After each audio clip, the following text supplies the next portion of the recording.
ಸ್ವಾಮಿ ಶರಣಂ ದುನಿಯಾ ವಿಶೇಷ ಕಾರ್ಯಕ್ರಮಕ್ಕೆ ಮತ್ತೊಮ್ಮೆ ಸ್ವಾಗತ ವೀಕ್ಷಕರೇ. ನಿಯಮ ಅನಿಷ್ಠೆಗಳ ಬಗ್ಗೆ ನಾವು ಮಾತಾಡ್ತಾ ಇದ್ವಿ. ಇನ್ನಷ್ಟು ಮಾಹಿತಿಯನ್ನು ಬಂದಿರುವಂತಹ ಅತಿಥಿಗಳ ಜೊತೆ ಹಂಚ್ಕೊಳ್ಳೋಣ. ಗುರುಜಿ, ಈಗಾಗಲೇ ಹೇಳ್ತಾ ಇದ್ರಿ, ನಮಸ್ಕರಿಸುವ ಬಗ್ಗೆ ನೀವು ಮಾತಾಡ್ತಾ ಇದ್ರಿ. ಯಾರದೇ ಮನೆಯಲ್ಲಿ ಒಬ್ಬ ಚಿಕ್ಕ ಮಗು ಅಂದರೆ ಆತನನ್ನು ಮಣಿಕಂಠ ಅಂತಾನೆ ಕರೀತಾರೆ. ಆತ ಮಾಲೆ ಹಾಕಿದ್ರು ಕೂಡ ದೊಡ್ಡವರು, ತುಂಬ ಏಜ್ ಆಗಿರೋರು ಬಂದು ಕೂಡ ಕಾಲಿಗೆ ನಮಸ್ಕಾರ ಮಾಡ್ತಾರೆ. ಸಾಮಾನ್ಯವಾಗಿ ನಮ್ಮ ಹಿನ್ನೆಲೆ, ನಮ್ಮ ಸಾಂಸ್ಕೃತಿಕ ಹಿನ್ನೆಲೆ ಏನಂದರೆ, ಯಾರೇ ದೊಡ್ಡವರು ಬಂದು ಮಕ್ಕಳ ಕಾಲಿಗೆ ನಮಸ್ಕಾರ ಮಾಡಬಾರ್ದು, ಆಯುಷ್ಯ ಕಮ್ಮಿ ಆಗುತ್ತೆ ಅಥವಾ ಪಾಪ ಅಂತ ಹೇಳ್ತಾರೆ. ಅದು ಹೇಗೆ? ಇದರೊಳಗೆ ನೋಡಿ, ಎಂಥ ಒಂದು ಮಹತ್ವದ ಒಂದು ವಿಷಯ ಇಟ್ಟಿದ್ದಾರೆ ಅಂತಂದರೆ, ಅಯ್ಯಪ್ಪನ ಯಾತ್ರಿಗಳಾಗಿ ಯಾರು ಇರ್ತಾರೆ, ಅಯ್ಯಪ್ಪನಂಥ ಒಂದು ಪುಣ್ಯಕ್ಷೇತ್ರಕ್ಕೆ ಹೋಗ್ತಕ್ಕಂಥವ್ರು ಯಾರು ಇರ್ತಾರೆ, ಅಂಥವರ ಕುತ್ತಿಗೆಯಲ್ಲಿ ಇರ್ತಕ್ಕಂಥ ತುಳಸಿಮಣಿ ಮಾಲೆ ಮತ್ತು ರುದ್ರಾಕ್ಷಿ ಇವುಗಳನ್ನು ಧರಿಸಿ ಅಯ್ಯಪ್ಪನ ಹೆಸರಿನಲ್ಲಿರ್ತಕ್ಕಂಥ ವ್ರತಾಚಾರ್ಯಗಳಿಗೆ ನಾವು ನಮಸ್ಕರಿಸಿದ್ರೆ ಸಾಕ್ಷಾತ್ ಮಣಿಕಂಠನಿಗೆ ನಮಸ್ಕರಿಸಿದ್ವಿ ಅನ್ನುವಂಥ ಒಂದು ಭಾವನೆ. ಅದು ಸಮೇತ ಆ ಯಾರು ನಮಸ್ಕಾರ ತಗೊಳ್ತಾ ಇದ್ದಾರೆ ಅವರು ಸಹ ಅದನ್ನು ಅರ್ಥ ಮಾಡ್ಕೊಳ್ಬೇಕು. ಈ ನಮಸ್ಕಾರ ನನಗಲ್ಲ, ಪಾದ ಮಾತ್ರ ನಂದು. ಯಾಕೆಂತಂದ್ರೆ ಪಾರ್ಥಿವ ಶರೀರ ಇರೋದ್ರಿಂದ ಈ ಪಾದ ನಂದು ಕೊಟ್ಟಿದ್ದೇವೆ, ಆದರೆ ಇದು ಸಲ್ಲಬೇಕಾದ ಯಾರಿಗೆ? ಅಯ್ಯಪ್ಪನಿಗೆ ಅಂತ. ಆ ಮಣಿಯನ್ನ ಸರವನ್ನ ಹಿಡ್ಕೊಂಡು ಸ್ವಾಮಿಗೆ ಅರ್ಪಣೆ ಅಂತ ಮನಸ್ಸಿನಲ್ಲಿ ಹೇಳ್ಕೊಳ್ತಾ ಇರಬೇಕು ಅವ್ರು ನಮಸ್ಕಾರ ಮಾಡಬೇಕಾದ್ರೆ. ಇಲ್ಲ ಅಂತಂದ್ರೆ ಬಹಳ ಕಷ್ಟ. ಯಾಕೆ ಬಹಳಷ್ಟು ಜನರಿಗೆ ಏನಂತಂದ್ರೆ ಶೋಕಿ ಇದೆ, ಎಲ್ಲರೂ ನನಗೆ ನಮಸ್ಕಾರ ಮಾಡಲಿ, ನನಗೆ ನಮಸ್ಕಾರ ಮಾಡಲಿ ಅಂತೇಳಿ ನಿಂತ್ಕೊಂಡ್ಬಿಟ್ಟು ಎಲ್ಲರೂ ನನ್ನ ಕಾಲಿಗೆ ಬಿದ್ರು ಅಂತ ಅನ್ಕೊಳ್ಳೋಂಥದ್ದಿದೆ. ಆದರೆ ಈ ಹಿರಿಯರು ಕಾಲಿಗೆ ಬಿದ್ದದ್ದನ್ನ, ಪಾಪವನ್ನು ಜೀರ್ಣಿಸ್ಕೊಳ್ತಕ್ಕಂಥ ಶಕ್ತಿ ಆತಂಗಿರಬೇಕು. ಒಂದೇ ವ್ರತದಲ್ಲಿ ಆತ ನಿಷ್ಠೆ ಧರ್ಮವನ್ನು ಪಾಲಿಸ್ದ ಅಂತಂದ್ರೆ ಈ ಪಾಪ ಬರೋದಿಲ್ಲ. ಯಾಕೆಂತಂದ್ರೆ ಅದು ಅಯ್ಯಪ್ಪ ಅದನ್ನ ನಿವಾರಣೆ ಮಾಡ್ತಕ್ಕಂಥ ಶಕ್ತಿ ಆ ಭಗವಂತನ ಹತ್ರ ಇರುತ್ತೆ. ಆ ತಪಸ್ಸಿಗೆ ಆಯ್ತು ಅಂತ ಇದನ್ನ ಗುರುಸ್ವಾಮಿಗಳಾದವರು ಕನ್ನಿಸ್ವಾಮಿಗಳು ಅಥವಾ ಮಣಿಕಂಠರಿಗೆ ಹೇಳ್ಕೊಡ್ಬೇಕು. ನೀನು ಇದು ಅವರು ನಮಸ್ಕಾರ ಮಾಡ್ತಾ ಇರೋದು ನಿನಗಲ್ಲ, ಭಗವಂತನಿಗೆ. ಹಾಗಾಗಿ ಮನಸ್ಸಿನಲ್ಲಿ ಅಯ್ಯಪ್ಪನ ನೆನೆಸ್ಕೋಬೇಕು ಯಾರೇ ನಮಸ್ಕಾರ ಮಾಡುವಾಗ ಅನ್ನೋದನ್ನ ಹೇಳ್ಕೊಡ್ಬೇಕು. ಇಲ್ಲದೆ ಇದ್ರೆ ಏನಾಗುತ್ತೆ, ಕ್ರಮೇಣ ಇದು ನನಗೆ ಅನ್ನೋಂಥ ಒಂದು ಅಹಂ ಬಂದ್ಬಿಡ್ತದೆ, ಬರ್ತಾ ಹೋಗುದು. ನೀವು 10 ವರ್ಷ ಮಾಲೆ ಹಾಕಿದ್ದೀರಾ. ಮೊದಲನೇ ಬಾರಿ ಹೋದಾಗ ಅನುಭವ ಏನಾದ್ರು ನೆನಪಿದೆಯಾ?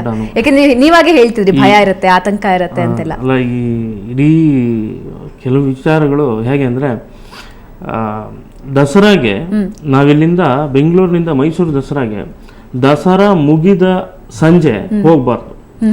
ಕಂಟಿನ್ಯೂಸ್ ಆಗಿ ಅಲ್ಲಿಂದ ಇಲ್ಲಿವರೆಗೂ ಬೆಳಕಿನ ಉಯ್ಯಾಲೆ ಏನಿರುತ್ತೆ ಅಂದ್ರೆ ಕಾರುಗಳಿರುತ್ತೆ. ಎಲ್ಲ ಬೆಂಗಳೂರಿಗೆ ಏರ್ಪೋರ್ಟ್ಗೆ ಬರೋರು, ಬೇರೆ ಊರುಗಳಿಗೆ ಹೋಗೋರು. ಹಾಗೆ ಶಬರಿಮಲೆಗೆ ಜ್ಯೋತಿ ದಿವಸ ಕನ್ನಿಸ್ವಾಮಿ ಒಬ್ಬಂಟಿಯಾಗಿ ತಗಲಾಕೊಳ್ಳೋದಿದೆಯಲ್ಲ, ಅದು ನನ್ನ ಮೊಟ್ಟ ಮೊದಲ ಅನುಭವ. ಅದು ಫಸ್ಟ್ ಟೈಮ್ ಹೋದಾಗ್ಲೇನೆ ನನ್ನ ಟ್ರೈನಲ್ಲಿ ಹೋಗಿ ಅಲ್ಲೆಲ್ಲ ಕೊಟ್ಟಾಯಮಲ್ಲಿ ಇಳಿದು ಅಲ್ಲಿಂದ ನನ್ನ ಜೊತೆ ಇದ್ದ ಗುರುಸ್ವಾಮಿಗಳು ಕರ್ಕೊಂಡು ಹೋದರು. ನನಗೆ ಏನು ಗೊತ್ತಿಲ್ಲ, ಟೋಟಲ್ ಆಗಿ ಅಯ್ಯಪ್ಪ ನಮಗೆ, ನಾನು ಪಕ್ಕದ ಮನೆಯಲ್ಲೇ ದೇವಸ್ಥಾನ ಇತ್ತು, ನನ್ನ ಮನೆಯ ಪಕ್ಕಕ್ಕೆ ದೇವಸ್ಥಾನ ಇತ್ತು, ಈಗಲೂ ಇದೆ. ಬರೀ ಕಟೌಟ್ ಇದೆ, ವಿಗ್ರಹ ಇರಲಿಲ್ಲ ಆಗ.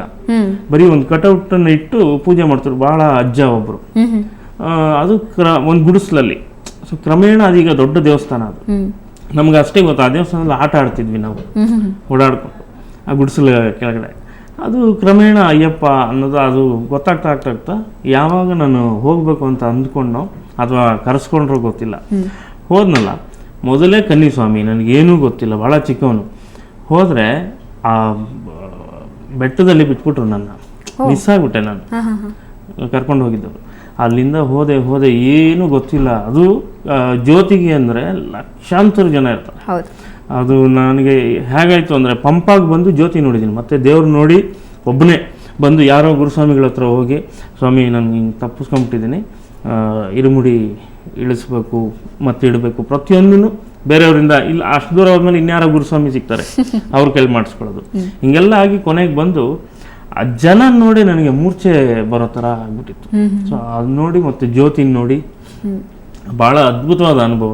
ಆ ಅನುಭವ ಬಹುಶಃ ಮತ್ತೆ ಸಿಗ್ಲಿಕ್ಕೆ ಸಾಧ್ಯವೇ ಇಲ್ಲ. ಖಂಡಿತ. ಗುರುಜಿ, ಈ ಸಂದರ್ಭದಲ್ಲಿ ಒಂದು ಪ್ರಶ್ನೆ, ಅದೇ ಗುರುಸ್ವಾಮಿಗಳ ಬಗ್ಗೆ ನಾವು ಮಾತಾಡ್ತಿದ್ವಿ. ಕನ್ಯಾಸ್ವಾಮಿಗಳು ಅಂತ ಹೇಳ್ತಾರೆ ಮೊದಲನೇ ವರ್ಷ ಹೋಗುವಾಗ. ಆದ್ರೆ ಪ್ರತಿ ಬಾರಿಯೂ ಮೊದಲನೇ ಸಲ ಮಾಲೆ ಹಾಕಿದವ್ರು ಯಾರು ಒಬ್ಬಂಟಿಯಾಗಿ ಹೋಗಬಾರ್ದು ಅನ್ನೋದಿದೆ. ಅಂದ್ರೆ ಗುರುಸ್ವಾಮಿಗಳ ಜೊತೆನೇ ಹೋಗ್ಬೇಕು, ಒಬ್ಬರೇ ನಿಜವಾಗಿಯೂ ಶಬರಿಮಲೆ ದರ್ಶನ ಮಾಡಬಾರ್ದು ಅಂತ. ಇದ್ರ ಹಿನ್ನೆಲೆ ಏನು? ಗುರುವಿಗೆ ಗುರು ಆದಂಥವನು ಅಯ್ಯಪ್ಪ. ಅದರೊಳಗೂ ತ್ರಿಮೂರ್ತಿಗಳನ್ನೇ ಗುರುಗಳಲ್ಲಿ ನೋಡಬೇಕು ಅನ್ನುವಂಥದ್ದಿದೆ. ಗುರು ಬ್ರಹ್ಮ, ಗುರು ವಿಷ್ಣು, ಗುರುದೇವ ಮಹೇಶ್ವರ ಅಂತ ಕರಿತಕ್ಕಂಥದ್ದು. ಈ ಮೂರು ತ್ರಿಮೂರ್ತಿಗಳ ಮೂರೂ ರೂಪವೇ ಅಯ್ಯಪ್ಪ.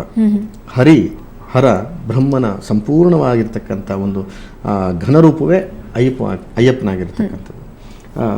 ಇವರೇ ಒಂದು ಸಾಹಿತ್ಯದಲ್ಲಿ ಬರೆದಿದ್ದಾರೆ, ಬಾಲ ಬ್ರಹ್ಮಚಾರಿ ಆಗಿದ್ದರೂ ನಿನಗೆ ಅಪ್ಪ ಅಂತ ಕರಿತೀವಿ, ಅಯ್ಯ ಅಂತ ಕರಿತೀವಿ ಅಂತ. ಬಹಳ ಅದ್ಭುತವಾಗಿರ್ತಕ್ಕಂಥ ಗೀತೆ. ಅದರೊಳಗೆ ಇಷ್ಟೇ, ಅಯ್ಯ ಮತ್ತು ಅಪ್ಪ ಎರಡೂ ಸೇರಿರ್ತಕ್ಕಂಥ. ಅಯ್ಯ ಅನ್ನುವಂಥದ್ದು ಲಿಂಗಯ್ಯ ಅಂತ ಕರಿತೀವಲ್ಲ, ಶಿವ. ಈ ಕಡೆ ಅಪ್ಪ ಅನ್ನುವಂಥದ್ದು ಜಗತ್ತನ್ನ ಪಾಲನೆ ಮಾಡ್ತಕ್ಕಂಥವ ಹರಿ. ಈ ಎರಡೂ ಸಮ್ಮಿಲನ ಆಗಿರ್ತಕ್ಕಂಥ ಒಂದು ತೇಜಸ್ ಇದೆಯಲ್ಲ, ಅದು ಬ್ರಹ್ಮ. ಈ ಮೂರು ರೂಪ ಸೇರಿರ್ತಕ್ಕಂಥ ತ್ರಿಮೂರ್ತಿಗಳ ರೂಪವೇ ಈ ಭೂತನಾಥ, ಧರ್ಮಶಾಸ್ತ್ರ ಅಥವಾ ಅಯ್ಯಪ್ಪ ಸ್ವಾಮಿ ಅಂತ ಕರೀತಕ್ಕಂಥದ್ದು. ಇಲ್ಲಿ ಗುರುಗಳಿಗೆ ಹೆಚ್ಚಿನ ಮಹತ್ವ ಇದೆ. ಗುರುಗಳ ವಿನಃ ನೀನು ಅಯ್ಯಪ್ಪನನ್ನ ಕಂಡ್ರೆ ಅಂತಂದ್ರೆ ಏನು ಫಲ ಅಪೇಕ್ಷೆಯಿಂದ ಬಂದಿದೆ ಅದು ಸಿಕ್ಕೋದಿಲ್ಲ ಅಂತ. ಗುರು ಮಾರ್ಗದರ್ಶನದಲ್ಲೇ ನೀನು ಅಯ್ಯಪ್ಪನನ್ನ ಕಾಣಬೇಕು ಅಂತ. ಹಾಗಾಗಿ ಗುರುಸ್ವಾಮಿಗಳಿಗೆ ಶರಣಘೋಷದಲ್ಲೂ ಸಮೇತ ಗುರುಸ್ವಾಮಿಗಳನ್ನ ಹೊಗಳಂಥದ್ದು ಇರುತ್ತೆ. ಗುರುಸ್ವಾಮಿಗಳಿಗೆ ಅತಿಯಾದಂತಹ ಒಂದು ಬೆಲೆಯನ್ನು ಕೊಡಬೇಕು. ಇವತ್ತಿನ ದಿವಸ ಕೆಲವೊಂದು ಕಡೆ ಅದಾಗ್ತಾ ಇಲ್ಲ. ಮಾಲೆ ಹಾಕಲಿಕ್ಕಷ್ಟೇ ಗುರುಸ್ವಾಮಿಗಳನ್ನ ಬಳಸ್ಕೊಳ್ತಕ್ಕಂಥದ್ದು, ನಂತರ ಅದೇ ಗುರುಸ್ವಾಮಿಗಳನ್ನ ಹಿಂದಿಂದ ದೂರ್ತಕ್ಕಂಥದ್ದು. ಸಾಕ್ಷಾತ್ ಅಯ್ಯಪ್ಪನ ದೂರ್ತಕ್ಕಂಥದ್ದು ಒಂದೇ, ಮಾಲೆ ಹಾಕಿರ್ತಕ್ಕಂಥ ಗುರುಸ್ವಾಮಿಗಳನ್ನ ಗುರುಸ್ವಾಮಿಗಳು ಕೆಲವರು ಹಂಗೆ ಇದ್ದಾರೆ, ಬ್ಲಾಕ್ ಮೇಲ್. ನಾನು ನಿನ್ನೆ ಹೇಳಿದ್ದೀನಿ ಬಡ್ಡಿ ವಹಿವಾಟು ಮಾಡ್ತಕ್ಕಂಥ ಗುರುಸ್ವಾಮಿಗಳು ಇದ್ದಾರೆ, ಬ್ಲಾಕ್ ಮೇಲ್ ಮಾಡಿಕೊಂಡು ಕೆಲಸ ಮಾಡಿಸ್ಕೊಳ್ತಕ್ಕಂಥ ಗುರುಸ್ವಾಮಿಗಳು ಇದ್ದಾರೆ. ಬಹಳಷ್ಟು ಎರಡು ಕಡೆಯಿಂದಲೂ ಬದಲಾವಣೆ ಆಗಬೇಕು. ಅಯ್ಯಪ್ಪ ಅನ್ನುವಂಥ ತಿಳ್ಕೊಳ್ಳದೆ ಇದ್ದಾಗ ಈ ದೊಡ್ಡ ಪಾದ ಹೋಗುವಾಗ ನೋಡಿದ್ರೆ ಬೇರೆ ಬೇರೆ ಆಂಧ್ರ, ತಮಿಳುನಾಡು, ಕೇರಳ ಬೇರೆ ಬೇರೆ ಭಾಗಗಳಿಂದ ಬಂದಿರ್ತಾರೆ. ಒಂದು ತಂಡ ಬಂದಿರುತ್ತೆ, ತುಂಬ ಭಕ್ತಿಯಿಂದ ಹಳ್ಳಿಗಾಡು ಕಡೆ ತುಂಬ ವರ್ಷ ಅಂದರೆ ತುಂಬ ದಿವಸ ವ್ರತ ಮಾಡಿ ತುಂಬ ಕಟ್ಟುನಿಟ್ಟಾಗಿದ್ದು ಅವರುಗಳು ಬರ್ತಿರ್ತಾರೆ. ಅವರುಗಳ ಭಜನೆಗಳು ಅದನ್ನೆಲ್ಲ ನೋಡಬೇಕು. ಅಲ್ಲಿ ಗುರುಸ್ವಾಮಿಯ ತಾಕತ್ತೇನು ಅಂತ ಗೊತ್ತಾಗುತ್ತೆ. ನಿಜವಾದ ಗುರುಸ್ವಾಮಿ ಮುಂದೆ ಹೋಗ್ತಿರ್ತಾರೆ, ಅವ್ರ ತೇಜಸ್ಸು ಇದೇ ಬೇರೆ ಇರುತ್ತೆ. ಅಂಥದ್ದು ಬಹಳಷ್ಟು ಗುಂಪುಗಳಿರ್ತವೆ ಆ ದೊಡ್ಡ ಪಾದದಲ್ಲಿ ನೋಡುವಂಥದ್ದು. ಇನ್ನೊಂದು ದೊಡ್ಡ ಪಾದ ಅಂತಂದ್ರೆ ಏನಂತಂದ್ರೆ ಆ ಎರುಮೇಲಿಂದ ಶಬರಿಮಲೆಗೆ ಹೋಗಿ ನಡ್ಕೊಂಡು ಹೋಗ್ತಕ್ಕಂಥ ಇದು. ಆವಾಗ ಗುರುಸ್ವಾಮಿಗಳಿಗೆ ಅಂತಂದ್ರೆ ಇಷ್ಟು ವರ್ಷದ ಎಕ್ಸ್ಪೀರಿಯನ್ಸ್ ಅವರಿಗಿರುತ್ತೆ. ಯಾವ ಕಾಡು ಮಾರ್ಗದಲ್ಲಿ ಎಲ್ಲಿ ಹೋದ್ರೆ ಎಲ್ಲಿ ಉಳ್ಕೊಳ್ಬೇಕು, ಎಷ್ಟು ಹೊತ್ತಿಗೆ ನಾವು ಈ ಸೂರ್ಯ ಮುಳುಗೋದ್ರೊಳಗೆ ಇಂಥ ಕಡೆ ಸೇರ್ಬೋದು, ಆಮೇಲೆ ಎಲ್ಲೆಲ್ಲಿ ಕ್ರಮಗಳು ಏನೇನು ಮಾಡಬೇಕು, ಇದೆಲ್ಲ ಗುರುಸ್ವಾಮಿಗಳಿಗೆ ಮಾತ್ರ ಗೊತ್ತಿರೋದು. ಈ ಫಸ್ಟ್ ವರ್ಷದ ಕನ್ಯಾಸ್ವಾಮಿ ಅಂತ ಏನು ಕರಿತೀವಲ್ಲ, ಆ ಫಸ್ಟ್ ವರ್ಷದ ಸ್ವಾಮಿಗೆ ಹೋಗ್ಬಿಟ್ರೆ ಆತಂಗೆ ಎಲ್ಲಿ ಹೇಗೆ ಅಂತ ಗೊತ್ತಿಲ್ಲ, ಕಾಡಂತಲೇ ಗೊತ್ತಿಲ್ಲ ಪಾಪ. ಆ ದಾರಿನಲ್ಲಿ ಎಲ್ಲರೂ ಹೋಗ್ತಾರೆ ಅಂತ ಹೋಗ್ತಾ ಇರೋದಾಗತ್ತೆ. ಏನು ಕ್ರಮ ಇದೆ, ಯಾವ ಕಡೆನಲ್ಲಿ ಏನೇನು ಹಿಂದೆಲ್ಲ ಪಂಪದಲ್ಲೂ ಸಮೇತ ಪಂಪಾ ಭೋಜನ ಮಾಡಬೇಕು ಅಂತಿತ್ತು.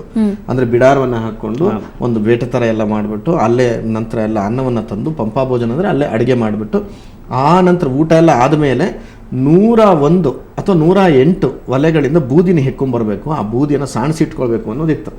ಈಗೆಲ್ಲ ಇಲ್ಲ. ಯಾಕೆಂತಂದ್ರೆ 108 ಒಲೆಗಳಲ್ಲಿ ಏನು ಪಂಪಭೋಜನ ಮಾಡ್ತಿದೀವಲ್ಲ ಅಂತ ಸ್ವಾಮಿಗಳೆಲ್ಲ ಬಂದಿರ್ತಾರಲ್ಲ, ಎಲ್ಲೆಲ್ಲೋ ಶಿಬಿರಗಳಿಂದೆಲ್ಲ ಬಂದು ಒಂದು 108 ಒಲೆಗಳಂತಂದ್ರೆ ಅಷ್ಟು ಕಡೆಯಿಂದ ಬಂದಂಥವ್ರು ಅಂತ. ಎಲ್ಲಾದ್ರೂ ಒಂದು ಕಡೆ ಅಯ್ಯಪ್ಪ ಊಟಕ್ಕೆ ಬಂದೇ ಬಂದಿರ್ತಾನೆ ಅನ್ನುವಂಥ ಒಂದು ನಂಬಿಕೆ. ಅದ್ಭುತ. ಆ ಯಾವ ಮನೆಯಲ್ಲಿ ಯಾವ ಒಲೆನಲ್ಲಿ ಅನ್ನ ಮಾಡಿರ್ತಕ್ಕಂಥದ್ರಲ್ಲಿ ಊಟ ಮಾಡಿರ್ತಾನೋ ಗೊತ್ತಿಲ್ಲ. ಒಟ್ನಲ್ಲಿ ಎಲ್ಲಾ ಬೂದಿಯನ್ನು ನಾವು ಶೇಖರಣೆ ಮಾಡ್ಕೊಂಡ್ರೆ ಎಲ್ಲೋ ಒಂದ್ ಕಡೆ ಅಯ್ಯಪ್ಪ ಬಂದಿರತಕ್ಕಂಥದಕ್ಕೆ ಇರುತ್ತೆ ಅನ್ನುವಂಥದ್ದು ಒಂದು ನಂಬಿಕೆ ಇತ್ತು. ಈಗ ಅದೆಲ್ಲ ಇಲ್ಲ. ಈಗ ಏನೇನು ಪಂಪದಲ್ಲಿ ಬರೋದು ಇಳ್ಕೊಳ್ಳೋದು ಹತ್ಕೊಂಡು ಹೋಗ್ತಾ ಇರೋದೇ ಆಗಿಬಿಟ್ಟಿದೆ. ಮೊದಲೆಲ್ಲ ಆ ವ್ಯವಸ್ಥೆ ಇತ್ತು.